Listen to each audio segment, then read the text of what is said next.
Hello, everyone, and welcome to our panel. My name is Maludi Gracia, NXUnite team member at Nexus Marketing, and your moderator for today's panel. Today's panel topic is Tech Savvy, implementing new technology for your nonprofit. As usual, before I introduce today's panelists and we jump into this fascinating topic, I do have some quick logistics to cover. NXUnite is made in partnership with Nexus Marketing and serves as a powerful community resource designed to foster connections and facilitate lasting relationships within the mission driven sector. On NXUnite, you can find upcoming industry events, suggested influencers to follow, trusted solutions, and cost driven podcasts. NXUnite also provides webinars, demos, and of course, panels with experts such as these lovely folks with me here today. Before I introduce today's panelists, I want to give a big thank you to everyone attending this panel, whether you're joining us live or watching the recording. We're very excited to be in touch with you, the mission driven community. Thank you for taking the time to be with us today to learn from these outstanding experts who I will now finally introduce. I'd like to first introduce Andrea Hansen, who is a senior Salesforce consultant at Red Path Consulting Group.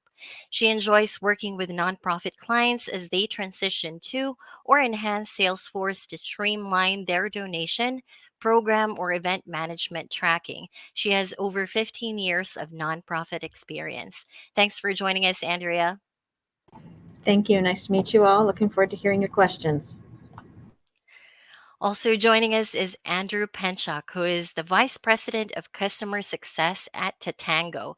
He is obsessed with customers, and his goal is to turn customers into raving fans and power users of Tatango. With over 23 years of experience in marketing, product management, and customer success roles in the software industry, Andrew joined Tatango at the start of 2021. Great to have you, Andrew. Thanks. Great to be here. Also joining us is Debbie Cameron, who is a partner at Build Consulting. Debbie's decade of experience at nonprofits before joining Build prepared her well to be a partner. Large engagements have allowed her to develop deep expertise in project management and prioritization. Debbie has interacted with audiences that spanned entry level to executive, which gives her many lenses to look at the recommendations and solutions Build provides to their clients. Glad to have you, Debbie. Very excited to be here. Wonderful. And finally, with us today is Liz Murray, who is the Director of Professional Services at JCA. She brings a wealth of fundraising, technology, and operations expertise to nonprofits. She leads system selection, implementation, and business process improvement projects. Liz has a Master of Information from the University of Toronto. So glad you could join us, Liz. Thank you. Hello. All right, now it's finally time to hear from our panelists. And Andrea, I'll have you start us off with the first question. What are the key roles and essential team members for a successful technology implementation in a nonprofit? There are many. There's a lot. I think everyone on this call would agree. As I've worked in the nonprofit realm and working with nonprofits now to set up Salesforce, I find some of the key ones, especially when implementing new technology, is having some of your current end user super users who understand the day-to-day needs. I would say you need a decision maker and owner when you have conflicting departments saying they want this or I want this field labeled as such. Having a decision maker to say, nope, this is the way we're moving forward in your organization would be key. Someone who is a change champion and communicator. Change can be hard, and the more communication you can do, be a listener with change to acknowledge. That's always helpful. I could go on, but I want to give the other panelists who have a lot of experience in this some opportunity to speak. Wonderful. Thank you so much for starting us off, Andrea. Andrew, I'm going to bring the same question over to you. What are the key roles and essential team members for a successful tech implementation? Sure. I've got a few things, and one to build on what Andrea said. So first, I would say an executive sponsor, someone who can just push things through bureaucracy. If that person's not around, you're going to get stuck in a lot of places. So that's for sure. Um, Andrea referred to a decision maker. I would also call it a project manager as well. That same, it can wear both hats, but that's someone who's going to think broadly about the overall project. They're going to hold others accountable, and they're going to conduct regular status meetings of where things are, how far has it gone, and so forth. Training obviously would be important, so people to train. And then the one thing I would say, I think Andrea called them super users, and I would actually kind of call them internal advocates. So these are the folks that become the internal champions. Like, they may be those people that are really, really good and they know all their stuff. They're the super power users, but these are the folks that are going to help you lead the way to adoption. And they're going to be the examples and the go-to people that you'll end up using as the implementation goes. And if something goes wrong, this person will be there to say, no, it's fine, we're going to fix this. And that kind of person is someone that you need to seed the organization with those folks to make sure you have success. Wonderful. Thanks, Andrew. Debbie, who are the essential team members for a successful tech implementation? I just want to plus one the executive sponsor. I think it's so critical to have somebody there that can increase the visibility and stakeholder engagement, help overcome resistance before and during when you're incurring it in the implementation. I think also that person that ties it to the overall organizational strategy is so key in making sure the project delivers in that overall strategy. And then also a plus one to somebody attuned to change management, because oftentimes people are the toughest part of the technology change, and investing in that side of things tends to cost a lot of money on the other side. So I would just definitely plus one both of those. Absolutely. Thanks, Debbie. All right, Liz, anything you want to add to this conversation on key roles for a successful implementation? Well, I definitely agree with all the other roles that I think we all collectively got the primary roles. So again, the project sponsor is really important. I just would add that they will help you fight for those resources and help you with like in terms of the budget parts of it, and then also for people's time. Often that project manager isn't actually responsible for those functional people working underneath them, and there's a lot of conflicts in terms of time priorities. So having that project sponsor who has the power and is like a peer to the people who the other team members report to is really important in making sure that you avoid conflicts, and also that your project's getting what it needs, like, to truly succeed. And then I mentioned the project manager, so I agree with Andrew that project manager is a really key role to the success of your project.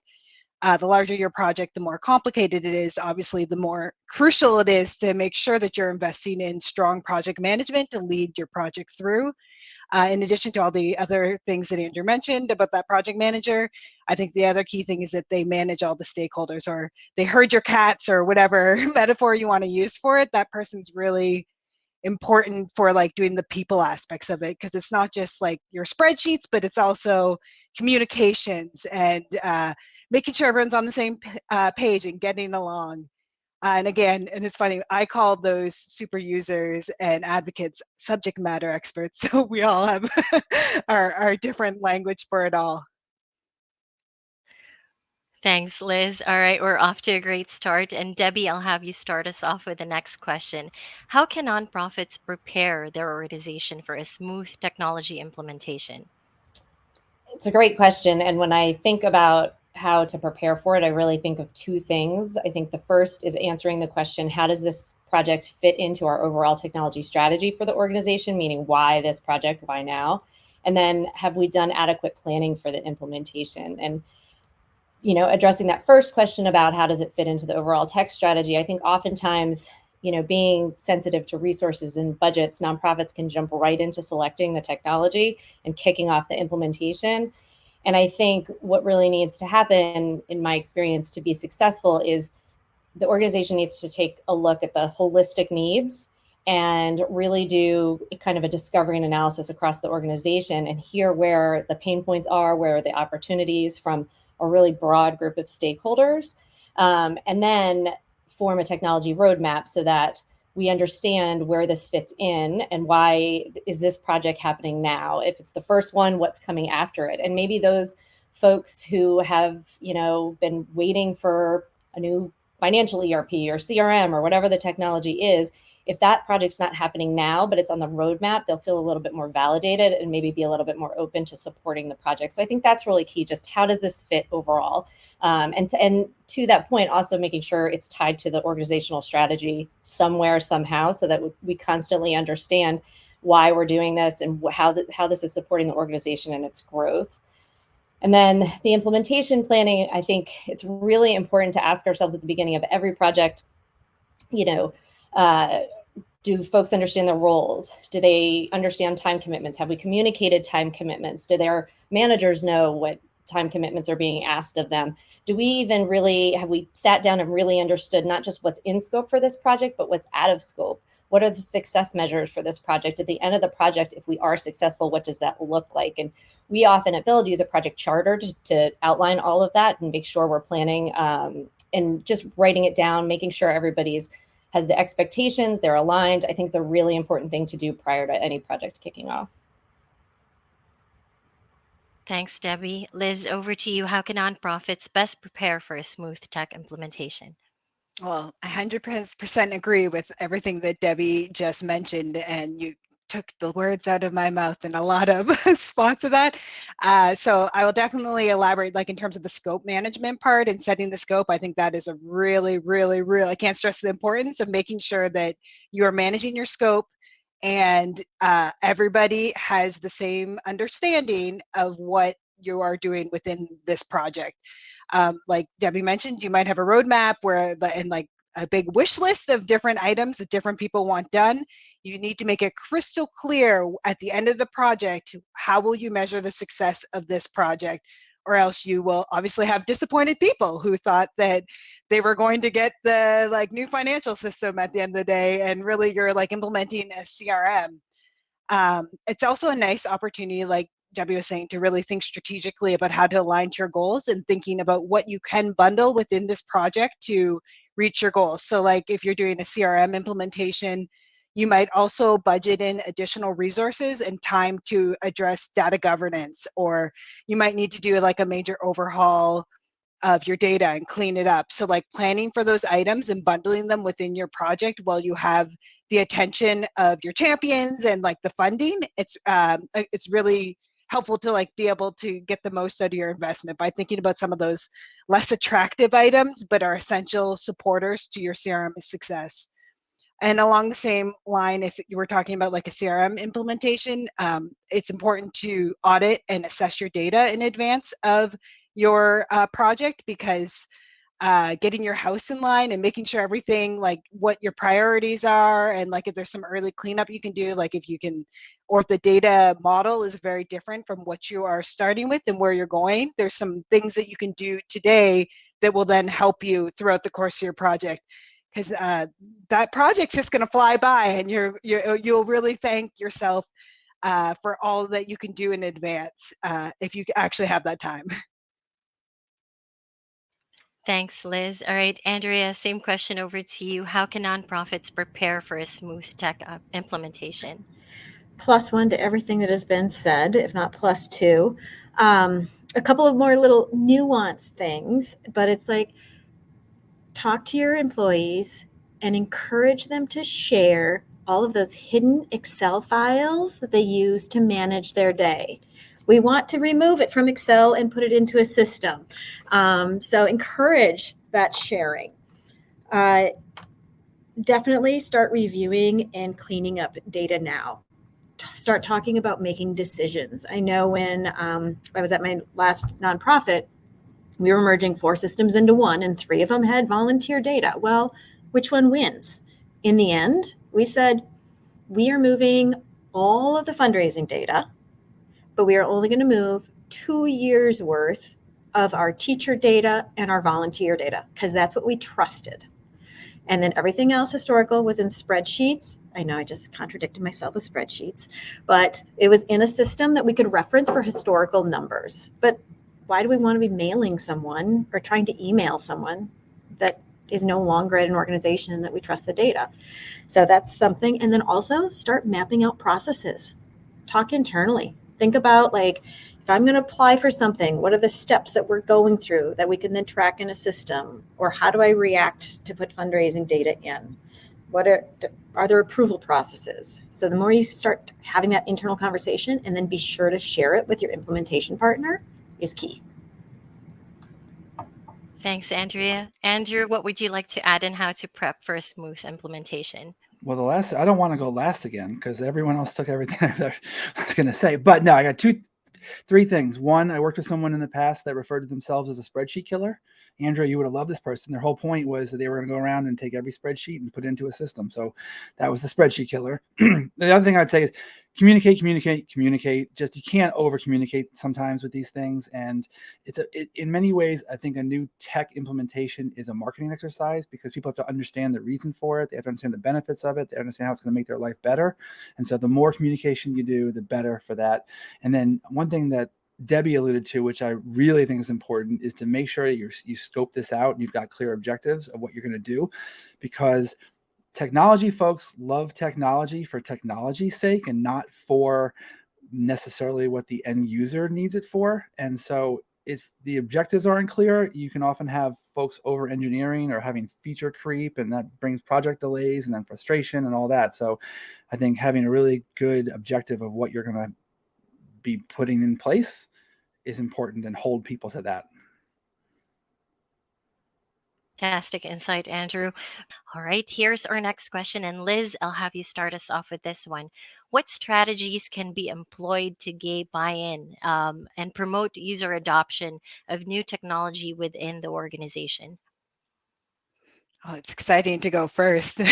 Don't have to try to think of something new for between everyone else.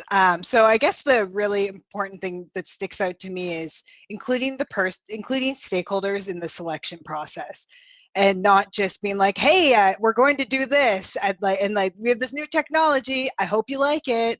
Like it's really important to like the implementation or the change management aspects really start at the selection process, and even before that, in terms of like the needs assessments and the requirement gathering. So making sure that you are involving all the key stakeholders, that you are taking that time to do your discovery and to talk to people and really understand not just their current needs, but also their future needs.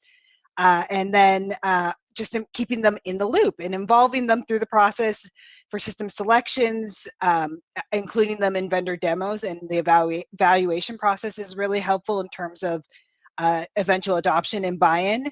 The other benefit is that you, from the beginning, can build a team of volunteer champions for your technology, because you're getting them on board on day one versus like already having made the decision when it's too late, and a lot of like to be able to like change your mind about anything or to get feedback that you essentially at that point would have to ignore feedback if they're like, this doesn't work for my needs. It's too bad. You've already made your decision and you're already on the way to implementing. So definitely including them through the assessment or requirements part, the selection, and then also throughout the implementation is key to the eventual adoption and success of your new technology. Thanks, Liz. All right, Debbie, on to you. Any insights on strategies to gain buy-in and promote user adoption for new tech? Yeah, I mean, I just feel like, to plus one Liz, in the recent years, change management language and tools have become so much more accessible. And there's a lot of free resources out there that they're more intuitive because the language has changed to really talk about it in a non-consultant-y way, says the consultant. But I think it's important to, do that stakeholder analysis as early as you can to make sure that your key stakeholders are either represented in some way, or they're participating in the overall information gathering, or wherever you are in the process, whether it's the vendor analysis, the requirements, any part of the project, is making sure everybody is represented and has kind of that line to the project team or the line to the project sponsor in some way. I think change readiness surveys are really key. You can identify pockets of resistance or any other additional challenges, or just get a pulse on what the overall sentiment is in different areas of the organization so that you can be prepared to deal with it. Because discovering it during the implementation is almost too late because you don't have time to mitigate it. So I think those surveys before are really key. A communication plan to make sure you're doing strategic communications at the right time. Make sure you're tailoring your messages to the right audience. There's so many great communication plan tools out there. I think an impact analysis to really understand what's changing and relating that to your stakeholder groups so that you can clearly communicate that. It can inform training, it can inform communications, it can inform listening sessions. Leadership can understand what's being asked of their staff. And I think, if you have the time and resources, developing any sort of KPIs or OKRs for different milestones in the project that you can measure your success against with regards to change management is really helpful because you can see problems coming before go live. And I think that's really helpful. So I would add those things. Definitely. Andrew, over to you. How can nonprofits gain buy-in and promote user adoption for new tech? Yeah, sure. I mean, again, everything everyone said before, I agree with again, but communicate. I think Debbie referred to this as change management and just really what it is. And that communication is a big part of that. Liz mentioned volunteer champions. I called them internal advocates before. It's, again, those are the folks that are going to be the ones that convince the person they sit next to or the person they're friends with that, yeah, this is a great tool. We should definitely be using this. And this is how we adopt it. And they'll be great. One other thing I would add is, well, two things. One is demonstrate the success that you have and showcase the wins afterwards, right? So that will go a long way as well, that someone goes, wow, my day is now, half of what it was before, or a third of it, or whatever the metric is that showcases that. The last thing I'd say is that implementation, at least in my world, we do text message marketing. Implementation doesn't end when the customer launches. There's a lot more to go, right? They still need to learn to start sending messages through us. If they don't, we can implement them all day long. If they don't send the message, it doesn't matter. So I think that you got to keep communicating and training after the fact, and just realize that your onboarding process doesn't end when the project is over. There's more to it after that to keep things going. Thanks, Andrew. All right, Andrea, we want to hear from you as well. Thoughts on how to gain buy-in and promote user adoption for new tech? Yeah, demos, hands-on opportunities. If we're doing sprints, like if we have sandboxes available to us while we're building, let the employees get in there, especially those super users, the subject matter experts, they're your advocates. Let them play around. It develops comfort and confidence. Record the demo so it can be shared so they can see. Change is hard sometimes. It's good to acknowledge that and be a listening ear. I would also say, like, talking about the executive sponsor and leadership role, make sure that you do focus and give your employees time to focus on this change, to adopt it, to embrace it, and definitely that communication piece. Fantastic. Thanks, Andrea. One little scenario. Here's your ice cube. Your ice cube's your old system. We're just melting that ice cube and we're reforming it into a round ice cube instead of a square one. The data's there. It looks different. It feels different, but we're going to be able to do better things with it because it now rolls versus square. Bad analogy? I don't know. A little humor, maybe.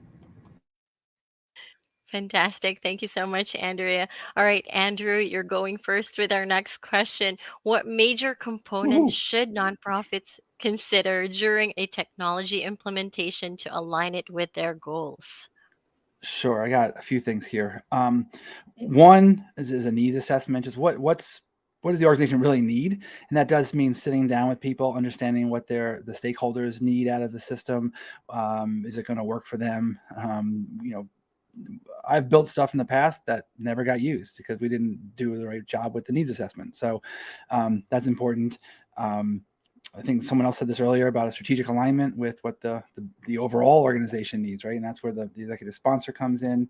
I think a cost analysis is really important at a nonprofit because oftentimes they're strapped and these undertakings are big. This isn't Procter and Gamble saying, "Oh, let's do this," because they have tons of money. It's a lot different, right? And so, there's limited resources there, so a real cost benefit analysis would be really important. And then the one last thing I want to really talk about is, especially with technology, is make sure it's usable, right? Get usable technology, user-friendly technology. Like a lot of nonprofits have people who are not always the most tech savvy. This was my experience, right? And so if that's the case, then we need to make sure that the system really works well for them and that they can use it. And sometimes you have folks who, like, my mom is not technology savvy at all, but she wants to help and do some good in the world. She goes someplace and she doesn't know how to use the technology because it's hard. So make sure it's usable. Thanks, Andrew. All right, turning to you, Andrea, what are your thoughts on major components to consider during a tech implementation to align it with goals? Agree so far. It's identifying what other systems should be connected. A lot needs assessment, absolutely. Budgeting, the cost, but not only the cost, because everything is cloud-based now. Like, it can continue to evolve and change over time. So thinking about future forward, the wants now, the needs now, wants later. Since it's cloud-based, an open API, so you can connect it to other systems as you start growing. Alignment with your strategic plan. Where's the organization going? Do we have the tools that are needed to match that? Thanks, Andrea. Liz, anything you want to add to making sure that tech implementation align with goals?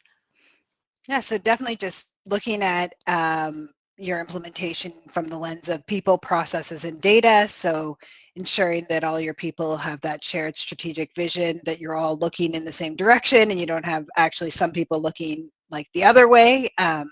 Your processes, obviously, like we've talked about alignment, but it's ensuring that your business processes are aligned to your technology and with your goals. For your data, keeping your eye on ensuring that you're producing, storing the right data to support both your operations and like those process levels, but also being able to do analysis and like some predictive items. And then I'd say the other major component to me, and I'm sure Debbie will agree, is project management. So making sure that you are actually investing in project management and having not just hoping that your project will go well, but actually being strategic in terms of investing in making sure you have a project manager and you have the right expertise in terms of having somebody control and monitor your project and make sure that at the end of the day that you are realizing the benefit that you set out to achieve. Thanks, Liz. All right, Debbie, what would you like to add? I mean, agree with Liz 1,000% on the project management piece.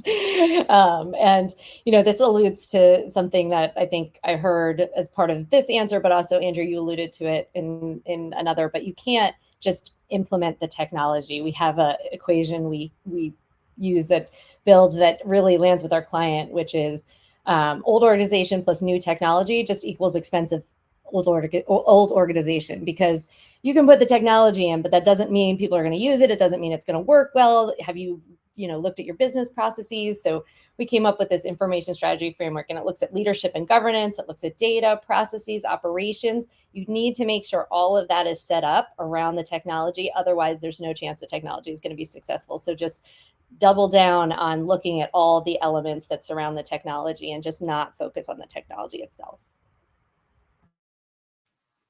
Thanks, Debbie. All right, this is the last of my questions before opening it up to our wonderful audience. But before I open that door, I want to sneak in my next question. And Liz, I'm going to have you start us off with this one. What are the best practices and considerations for data conversion or migration when transitioning to a new system?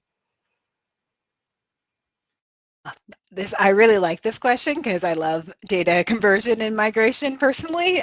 So I'm excited to be asked this question.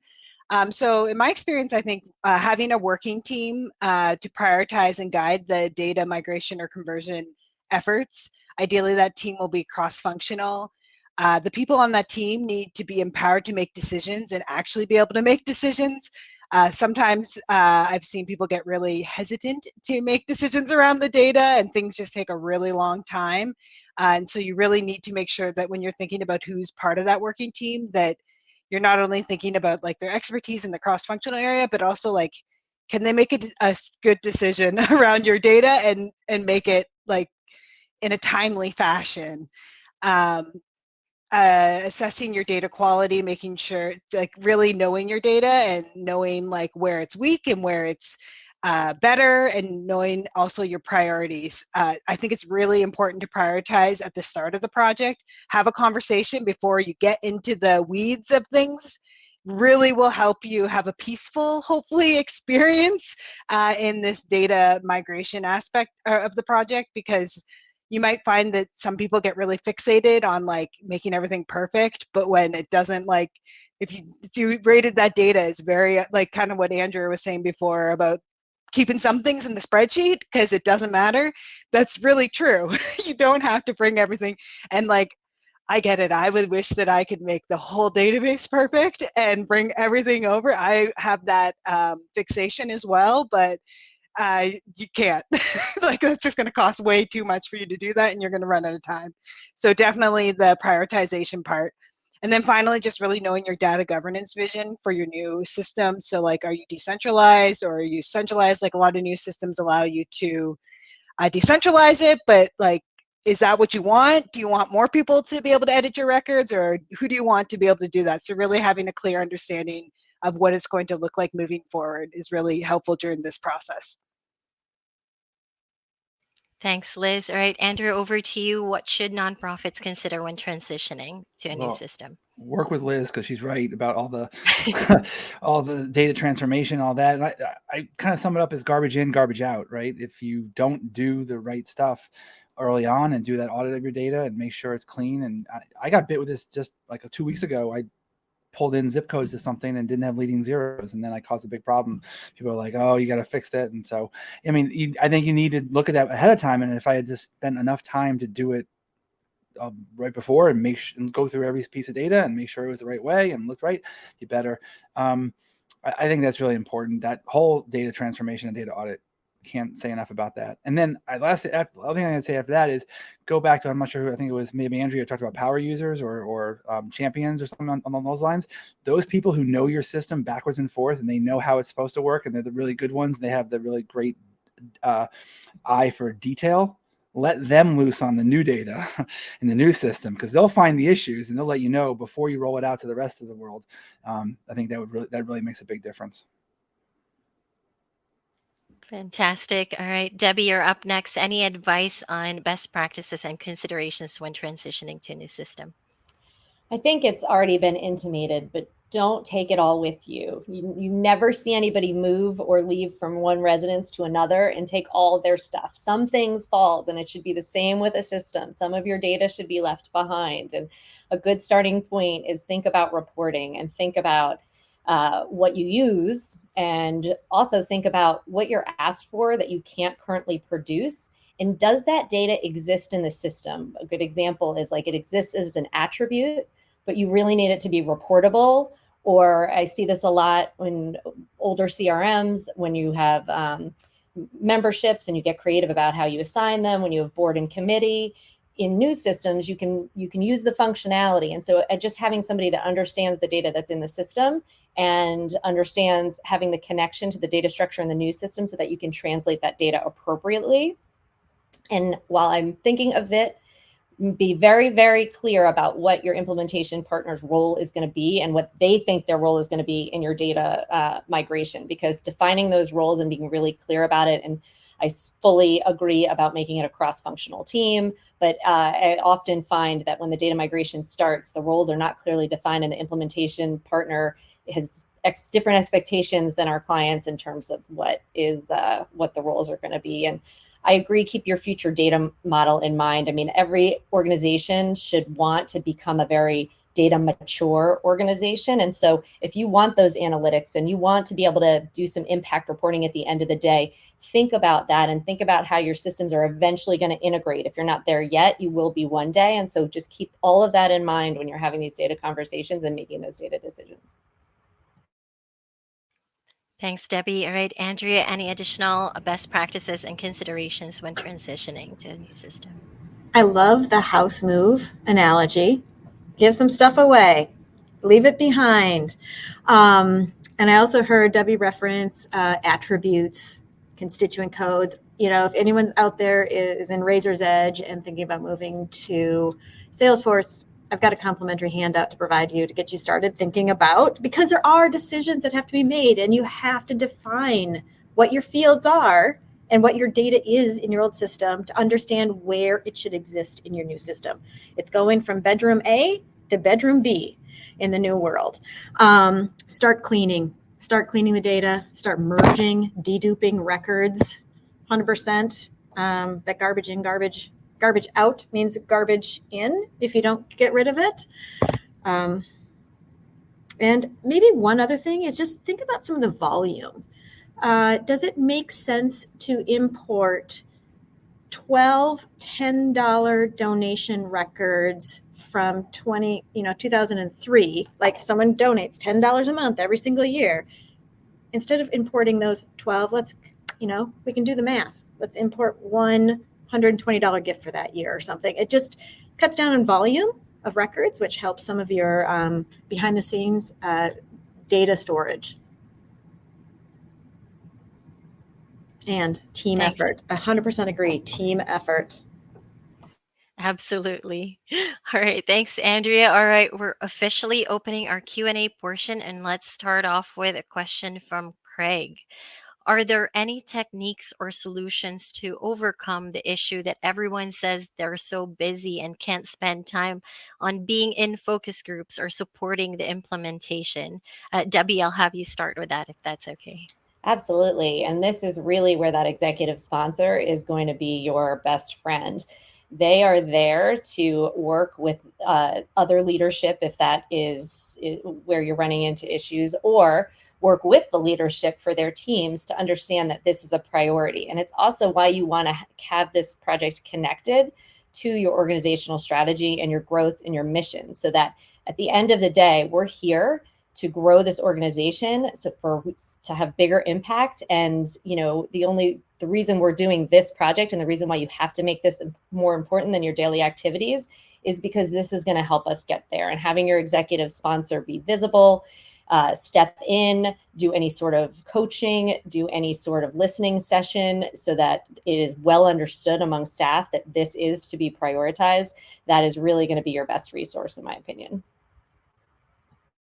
Wonderful. Thanks, Debbie. Anyone else want to add to that? I can add two things. Find Kendall. Kendall is the person I worked with who loved putting in new technology. She loved being the first person using it. She was detail oriented. Like, who's the right person in the organization that will make the time for this and become that internal advocate that you need in the long run? And if you use that person to start with, and then she's got that personality, she brings others along, it's really important. So find that person that's can do that for you. I'll add in communicate from the top down about priorities, but also consider a role or job change. I was running a summer camp in my nonprofit. That was my primary job. But for that September through May, 9 months, it became my job, my priority to work with the implementation team. And I had something removed from my plate for a year. So consider changing roles and expectations as a job description for a time period. And if need be, hire an intern to do some of the data entry that's being missed or something. Yeah, I agree. Backfill was still the other thing. Like, if you need to, like, you can't just say, just do it, and if they have way too much work in it, that's obviously not a really fair proposition for the person. But yes, make sure you're prioritizing for them, so it's clear that this is what you want them to work on. And then also, ideally, prior to like the project start, you would have looked at your staffing and considered whether you needed to augment your resources, whether on the project directly or also like considering backfilling for roles. Thanks, Liz. All right, we have a question here from Anna. Could you share a story about a time when technology implementation project hit significant resistance from stakeholders? How how was that resistance addressed, and what strategies were particularly successful or unsuccessful? I'm going to be honest, I'm not sure who best to answer this question. So if anyone would like to jump in. I'll give it a try. Yeah, I'll go last. Thank you, Deb. Okay, wonderful. I can think of two that came to mind. One was we were implementing a large ticketing system, and we hit testing, and well, actually we weren't there. The organization was there, but they hit testing, and they brought in additional user groups, and they skipped that stakeholder analysis and planning portion that we talked so much about earlier. And so these users came, they went to test, and they're like, this system does not meet my needs. And, we're very upset and angry, and as well they should be. They weren't involved. They weren't, the system was not designed to around their needs. And so the project leadership decided to hit the pause button for a moment. And they did reach out to us for a change management aspect and how we could get this back on track. And what we did after understanding where everyone was we started with some listening sessions with that team. A lot of, there's so much change management research, but there's always an emotional component. And sometimes just being able to voice and be heard makes a big difference. So those listening sessions were great, but also part of those listening sessions were a better understanding what their needs were. And it's not that the system couldn't do that. It's that it was not heard. It was not configured correctly. It was not, the business processes weren't designed. So the test scripts didn't really land. So all of that had to be reworked and redone. And then there was a lot of involvement and just stakeholder engagement and communication and acknowledgement from leadership that, you know what, you all should have been involved. There was an apology to the teams that they weren't involved, which sometimes that acknowledgement really means a lot to people too. And we brought in the project team. And, it took longer, it cost more money, but again, that's why we do our stakeholder in the beginning. And then the other one that came to mind was we started a project that we thought was everyone was aligned on, and we realized almost immediately there was a lack of leadership alignment. And we did some brainstorming about how do we tackle this. And so we facilitated a leadership alignment session where we created this safe space, and you could use anonymous Post-its. We used some technology tools. We used voting, and it was all anonymous. And folks really communicated issues or questions or concerns that were not brought up in a meeting when it was attributed to them. And it was a really creative way to hear and understand where people were coming from. And then we took the project leadership, and the actually executive steering committee took a minute and addressed those concerns in different ways, in some creative ways. And that helped at least get the leaders aligned around. Maybe there was actually, for sure, there was at least one leader that still wasn't supportive of the project, but then understood why it was being done and why it was valuable to the organization. And we were able to get there. Again, it took a little bit longer, but this time on the front end, so not nearly as long as the other example took on the back end. Thanks, Debbie. Yes, Andrew? Nothing to add. I can add a All right. couple. I feel like my stories are all very similar to Debbie's stories in life. Our parallel lives, Debbie. I on an enterprise CRM implementation project. There's in most implementations, there's a go no go decision where you decide whether you're going to go forward. And if all goes well, it's kind of a formality where you're like, go no go, go. But one of the stakeholder groups, the financial group, where it said no, and they had concerns about the gift processing aspects of the project, and that is a very serious concern if you can't process gifts. So for that particular situation, the process wasn't, their requirements weren't clearly articulated, and the process wasn't designed to meet their needs in terms of cause of it. I think it was just a little bit of the stakeholders not really understanding what was going on, not understanding the new technology, and not being able to really make the right decisions for themselves throughout it. But in this case, the resistance was valid in the sense that their process wasn't meeting their needs. I know that in some cases the resistance might not be as valid, and that is that sort of situation. So in this case, again, like the ends of Debbie's stories, they just added more time and resources to that particular area of the project. And it took longer, it costs more, but they addressed the issues and then were able to then go live. But it pushed the project out a couple months to be able to accommodate that part of it all. But a lot of it is listening, like just really addressing the concerns. And then if you are thinking proactively, like having a risk register so that you are like monitoring the project consistently at the beginning, thinking about all the concerns and making sure that you have thought about the responses in advance so that you don't have to like that you're actually like looking for it throughout the course. And because ideally you detect these issues very, very fast. And so that, because the longer it takes you to detect it in general, the more it's going to cost you in the end. I'll throw one in here. As mentioned, like I work with Salesforce. It's a wonderful, powerful tool. Like it can do a lot. And internally, you know, you've got your systems and your objects working.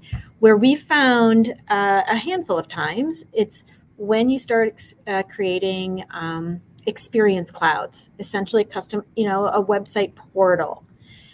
The visual, being able to show visually what it's going to look like is very helpful. You start to get very fast feedback on that. And so when you think about challenge, it's like you can go in, but if someone is thinking through, like they want the Google and the Amazon search and all this filtering and all this stuff, like there's decisions that have to be made.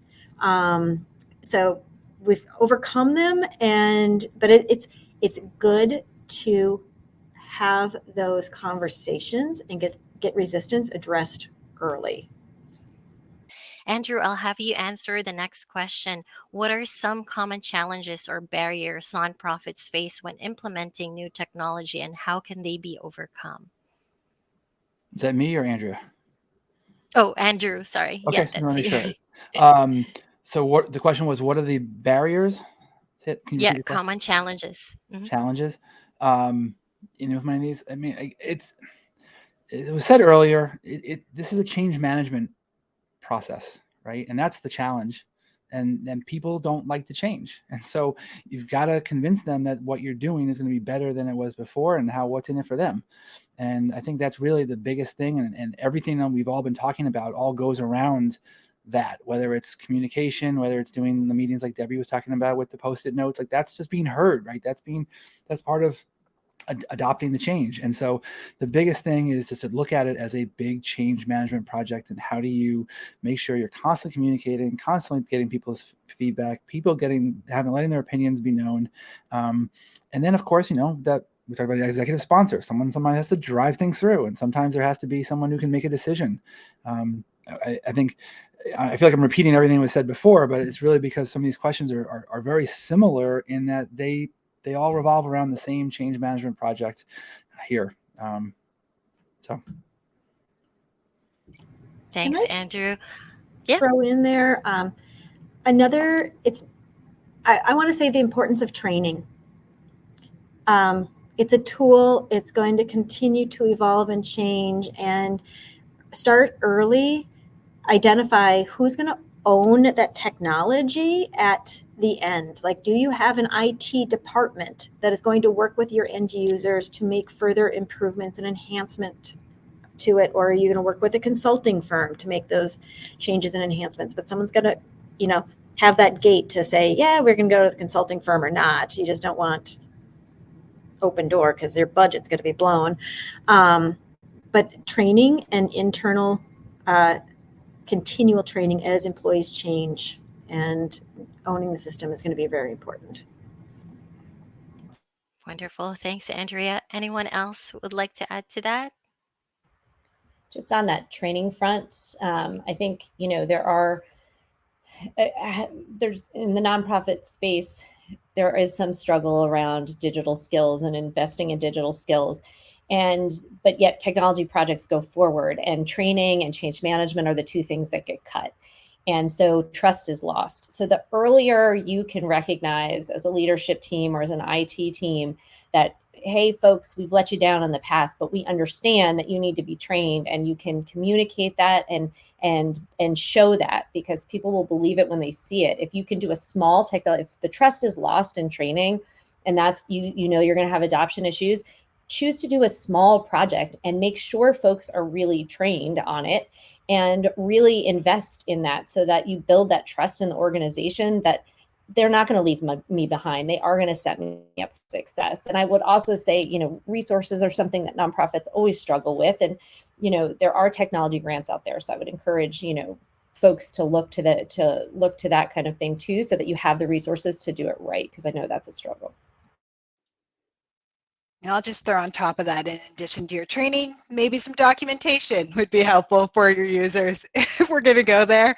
And again, I know that those are things that are easier to cut when it comes to a budget and planning for your project, but there's things that you can do to make the most out of more out of what you're doing. So your design documentation can then lead into training documentation, which can lead to end user documentation if you structure it in the right way and plan it in the right way. So you can reuse and repurpose some of the things that you're building out through the implementation to be used in your day-to-day operations as well. Wonderful. Thank you so much, Liz. All right. Unbelievably, the hour is going by so quickly. So we're going to wrap up this portion of the panel so we can stick to our schedule. I've had such a wonderful time hearing from our panelists today, and I'm hoping to get one final piece of insight from them all. And Andrew, I'll have you start us off with this one. What do you see as the future of tech for nonprofits, and how can nonprofits get ahead today? Wow, good question. I would say look for digital skills. I mean, someone else said they're not there, right? I think I mentioned something about that. And Craig Cole asked a question in here about AI tools in the chat, right? That's the future. I'm really bullish on those tools, but you have to be careful how you use them, right? So you need to have someone who some digital skills I think is a really important thing to have. There's so many people who finish their first career and they say, "Oh, I want to do nonprofit," and so they need to make sure they're coming with digital skills. That I would highly emphasize that. Thanks, Andrew. Andrea, thoughts on the future and how to get ahead today? Think about your constituents, who you're interacting with, and what's in the plan. I know, and there's every right for a U.S. Postal addressed envelope, but who are you interacting with? A teenager right now doesn't want to talk to someone. We want to text and get our information that way to sign up to volunteer. So think about who you're interacting with, making sure things are cloud-based and that they can be customized. When you think about a platform, there is a thing, you can just implement it and it's in a box. But if you want to grow, can the system grow with you as you grow? Thanks, Andrea. All right, Liz, what do you see as the future of tech, and how can nonprofits get ahead today? Well, I think that the use of future is interesting because it's different depending on what kind of nonprofit you are. The future might be here already, or you might I think it depends. But I think that something that's really important is data ecosystem stewardship, to looking at your full system picture, all of your information systems as one integrated system. So building out those integrations between them, building out your governance programs, and really thinking about how you'll keep everything secure. But yes, really moving towards a big picture governance and management model for your systems. Again, increased automation, increased use of AI. I'm glad. I don't really know what that will look like. I know that there's prospect management tools and things like that are upon us at this point. But in terms of the future for the use of AI, it's just moving so fast, and I'm really curious to see how it will be adopted in the nonprofit sector and at what speed is really interesting to me. In terms of getting ahead, making sure you have the champions for technology, and so that you can have that investment. So both on your leadership team, but also on your board, you need to have a board that is receptive and understanding of how essential technology is to you being able to meet your goals and achieve your vision. And then also having a blueprint or a roadmap in terms of your big picture so that you can actually make it happen bit by bit. Because I know it's really overwhelming to think like about the big picture, because then it really probably exposes the things you don't have. But it's okay, you can like work, chip away, and like as Debbie said, just like do something small first, then move on to the next thing. So really just working towards that goal, and don't get discouraged, just keep chipping away at it. And like, you can't be Amazon today, or maybe you can never be Amazon, and that's okay, you know, like just really like just keep trying to be better every day and making incremental improvements. That's wonderful. Thanks, Liz. All right, Debbie, over to you. What do you see as the future of tech for nonprofits, and how can nonprofits get ahead today? I mean, plus one to AI, I think it's the hot topic everywhere. I think the possibilities that it represents, we're seeing vendors already diving into what it can do to grant writing. I think, you know, the capacity issue that nonprofits focus, how many of our clients we go in and we're like, we wish they had a BA on their IT team, and they're using AI to tag requirements and decisions and things like that. It's just really exciting, and to see where it's going to go. And I think for nonprofits, I think part of the growth and where they need to get ahead is to move past IT being seen as kind of the support services within an organization, and instead a business partner that's really there to help inform the tech strategy and how they can better support and grow the organization. And part of that is being willing for IT to grow within the organization, because a lot of nonprofits grow and IT does not grow with them, and they don't realize that they need to invest in that until they've already reached a constraining point. And I think finally, data, just keeping your eye on that data maturity model. I think the one source of truth for everyone and how that's going to play out for folks, just don't leave that behind as well. Thanks, Debbie. I agree. The future is exciting indeed. All right. And with that, we have reached the end of our panel. I want to give a big thank you to our panelists for sharing their insights today. I also want to give a big thank you to our audience. Thank you for your time. And I hope you enjoyed and learned something that will benefit the work that you do on a daily basis. All right. That is it for me. Once again, a big thank you to everyone. Thank you for joining us, and have a nice rest of your day. Bye, everyone.